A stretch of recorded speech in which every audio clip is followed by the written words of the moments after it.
Bonjour à tous et bienvenue sur cette vidéo. Je m'appelle Anaïs, je suis responsable marketing chez Fabricap et aujourd'hui je vais faire une petite vidéo crash test à agent ChatGPT et Simon.app, à savoir que OpenAI vient d'annoncer du coup le lancement de ChatGPT sur WhatsApp. Donc j'ai hâte de pouvoir tester cette application. J'avoue que j'ai déjà commencé un petit peu de mon côté, mais aussi de faire le test en live avec vous. Et aussi, effectivement, pouvoir tester un petit peu Simone de côté pour comparer un petit peu les deux applications. Donc, ce que moi, je vais tester aujourd'hui, c'est... alors, il y a beaucoup de choses à explorer des deux côtés, mais je voulais surtout tester chez ChatGPT la réactivité de son application, la possibilité aussi de pouvoir envoyer des vocaux, parce que je trouve que sur WhatsApp, c'est quand même quelque chose qui est hyper important, c'est la possibilité de pouvoir envoyer des vocaux. Aussi la recherche en temps réel, de savoir voilà, s'il peut rechercher, si le langage il est sympa aussi, s'il est assez récent, au niveau de langage, s'il est naturel et tout ça. Donc pour aujourd'hui, nous allons faire ces deux petits comparatifs. Peut-être après, par la suite, je vais pouvoir vous présenter d'autres choses, mais on va se focaliser sur ça aujourd'hui. Ne nous tardons plus, donc commençons avec l'analyse de ChatGPT, qui est bien ici. Voilà. J'avais déjà commencé un petit peu à tester ses fonctions. Je voulais vraiment, voilà, je suis une grande curieuse IA, donc je pouvais pas m'attendre. Je pouvais pas attendre, donc je voulais vraiment tester cette partie. Donc là, je vais lui demander comment tu peux m'aider.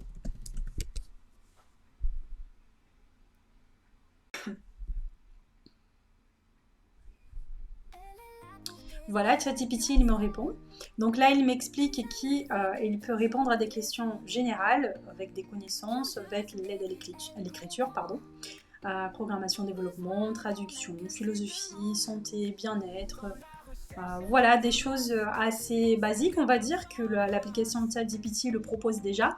Donc ça change pas trop. Il n'y a pas vraiment une grande innovation par rapport à ça. En tout cas, il peut faire les éléments basiques. Donc, jusqu'ici, RAS. Je voulais aussi, donc je vais te demander si lui, il peut me chercher des infos. Si lui, il peut avoir des infos d'actualité. Je sais que j'aime beaucoup avoir ça en tant que responsable marketing. Il faut être au jour, quoi. Il faut faire de la veille et tout ça. Et donc, ça m'aide beaucoup de pouvoir avoir un agent qui puisse m'aider à faire de la veille, à faire un résumé de la veille, surtout avec tech, parce que ça évolue énormément. Donc, je vais lui demander de me faire très simple. Peux-tu m'informer, pardon, les techs du jour? Je vais lui demander. Oh, pas les techs, les informations.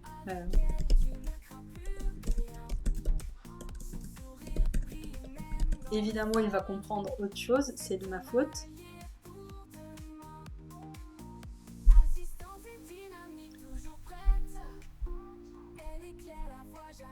Donc là, il va me donner une réponse qui est plus cohérente avec ma deuxième question, effectivement, parce que je me suis bien embrouillée dans la première.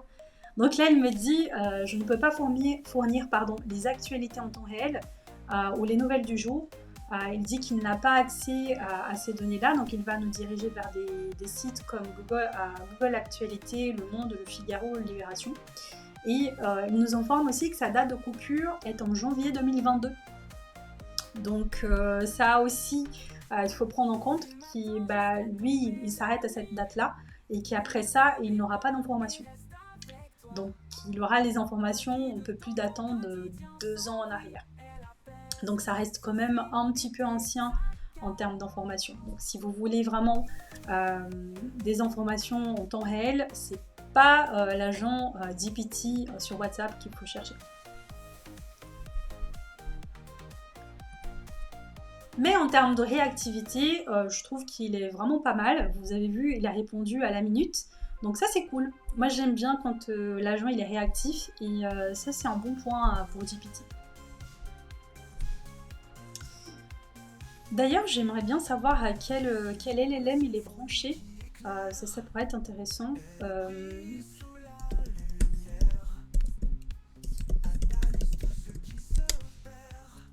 Heureusement que GPT il m'entend, il me comprend. Hein.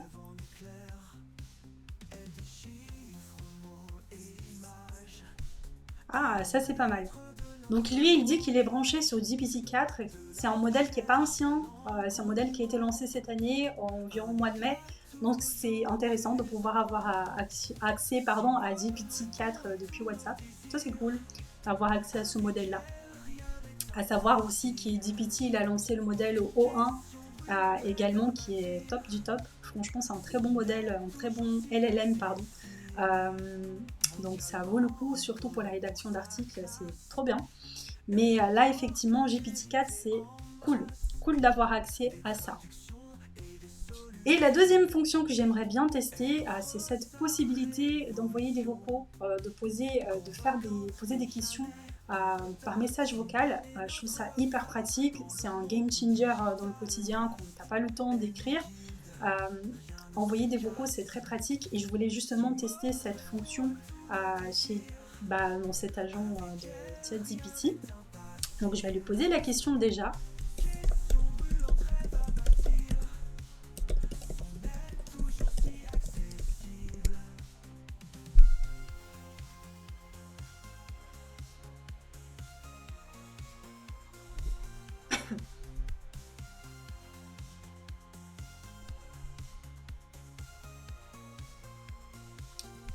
Et il me répond que malheureusement il ne peut pas le faire.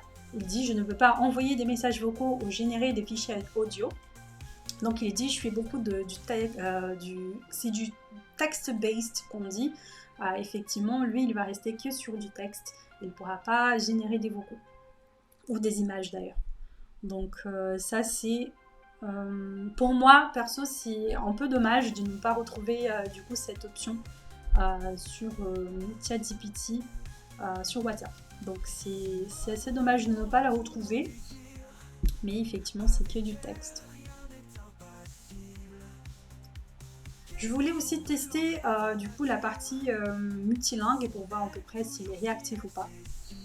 Ça m'étonnera pas qu'il le sera, mais ça fait toujours plaisir de pouvoir retester. Donc je vais lui poser une question en anglais. Donc là vous voyez je lui parle en français.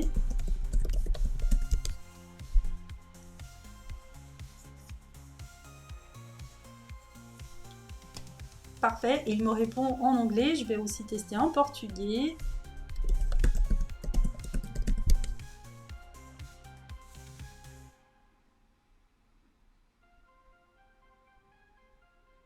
Et voilà, il va me répondre effectivement en portugais également. Donc la partie multilangue, il n'y a aucun souci.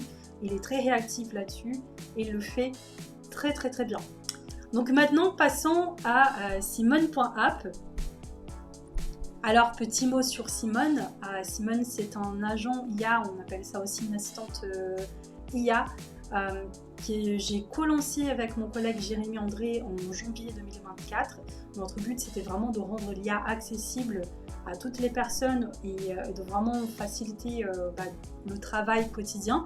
Et c'est vrai que moi, personnellement, je l'utilise beaucoup pour mon travail, que ce soit pour la rédaction, pour m'aider dans la rédaction, pour faire des résumés, pour m'aider justement dans la partie des recherches, parce que des fois, il faut que je fasse beaucoup de veille, surtout quand on est en marketing, il faut qu'on soit informé.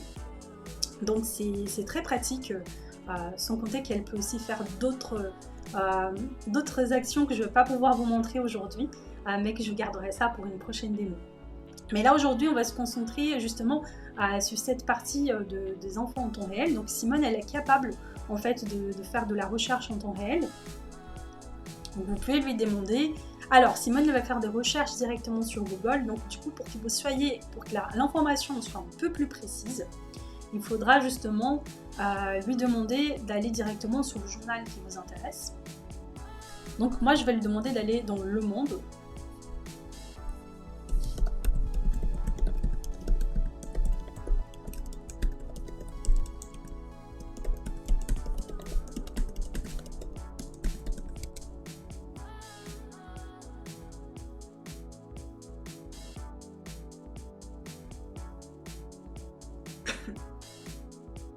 Donc là elle fait sa petite recherche.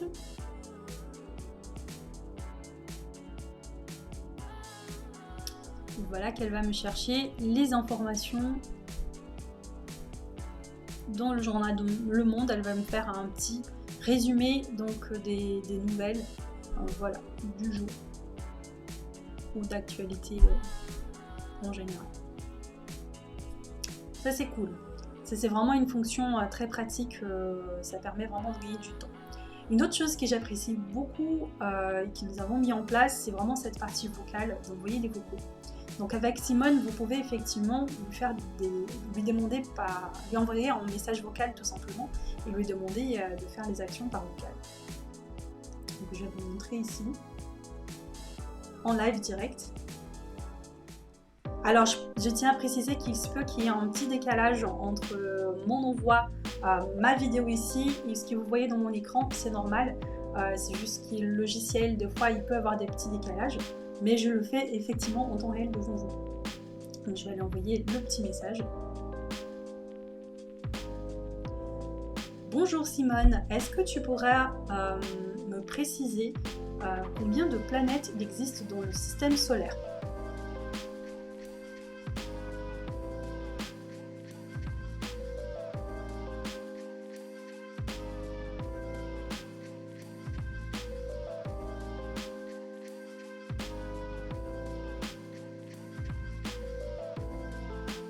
Vous voyez bien que le message était envoyé. Et donc là, elle va répondre effectivement à ma question directement par message vocal. Donc ça, c'est une possibilité qui est super cool chez elle. Et une deuxième possibilité, c'est la partie traduction. Oui, c'est un game changer pour moi, c'est de pouvoir envoyer un message à Simone et lui demander de traduire pour que je puisse envoyer, des fois quand on travaille avec des collaborateurs qui ne sont pas français, francophones pardon, ou anglophones ou lusophones ou dans une langue qu'on ne parle pas. C'est vraiment très pratique effectivement de pouvoir communiquer de cette façon-là. Ça aide avec la traduction. Donc là, je vais demander à Simone effectivement de me faire ça. Donc, bonjour Simone, est-ce que tu pourras traduire cette phrase « Demain, je serai en retard, je m'excuse » en allemand ?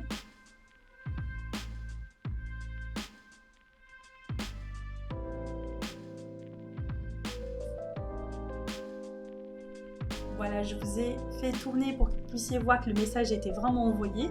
Donc là, du coup, elle m'envoie un petit message par écrit. Voilà, avec la phrase en allemand, parce que je ne lui ai pas précisé que je voulais en vocal. Donc voilà, il peut faire ça directement par écrit. Et là, pour que je puisse avoir un vocal, il faut que je lui précise. Donc je lui demande. Maintenant, est-ce que tu peux me faire un vocal avec la traduction ? Merci.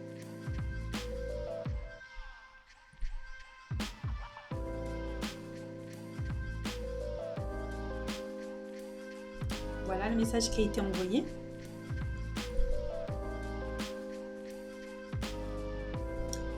Et voilà effectivement le message audio généré en allemand.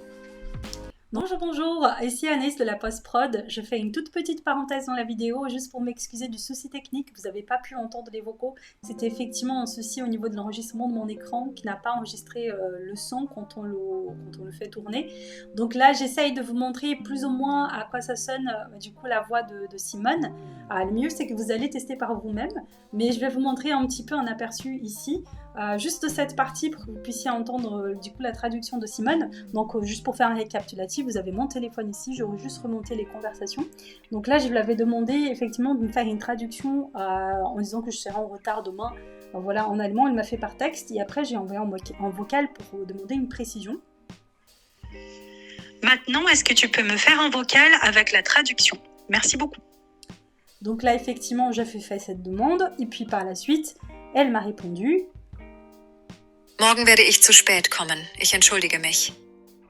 Et le voilà, dites-moi si vous êtes allemand ou si ça vous a plu son accent en allemand. En tout cas, j'espère que ça vous a été utile et je m'excuse encore une fois pour ce souci technique. Je vous laisse finir de regarder la vidéo. Donc ça, c'est vraiment super pratique avec Simone de pouvoir faire ça, de pouvoir envoyer des petits vocaux. C'est un côté que j'apprécie beaucoup de la part de Simone, à savoir que Simone aussi elle est multilingue, elle parle plusieurs langues. Donc là effectivement déjà rien que la traduction, vous pouvez voir qu'elle peut répondre et traduire des textes. Si je lui parle en portugais,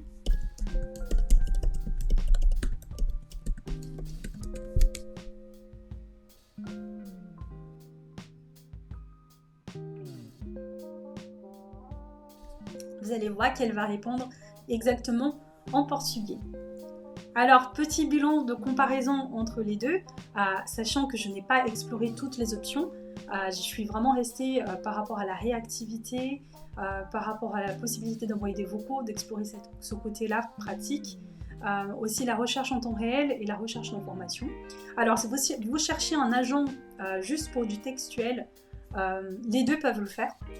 Voilà, vous avez le choix entre l'agent de ChatGPT et vous avez aussi le choix avec Simone. Mais si vous cherchiez un agent qui va au-delà de ça et qui va vraiment vous accompagner dans d'autres domaines, dans d'autres parties, notamment avec la génération d'images, avec les vocaux, avec l'analyse des documents, toute cette partie-là, malheureusement, ChatGPT, en tout cas sur WhatsApp, n'est pas en mesure encore de le faire. Donc oui, Simone, effectivement, peut remplir cette tâche-là, elle peut l'accomplir. Je ne vous ai pas encore fait la démonstration aujourd'hui de la génération d'images de Simone, ni l'analyse de documents, ni l'analyse de vidéos YouTube. Je vous garde ça pour une prochaine démo. Vous allez voir, c'est vraiment très très pratique au quotidien. Mais là, en tout cas, pour aujourd'hui, j'ai pu faire cette demande. J'espère en tout cas que cette vidéo a pu vous aider, a pu vous éclairer un peu plus concernant à la fois ChatGPT et concernant Simone.app. Et je vous souhaite une très belle journée et je vous dis à très bientôt.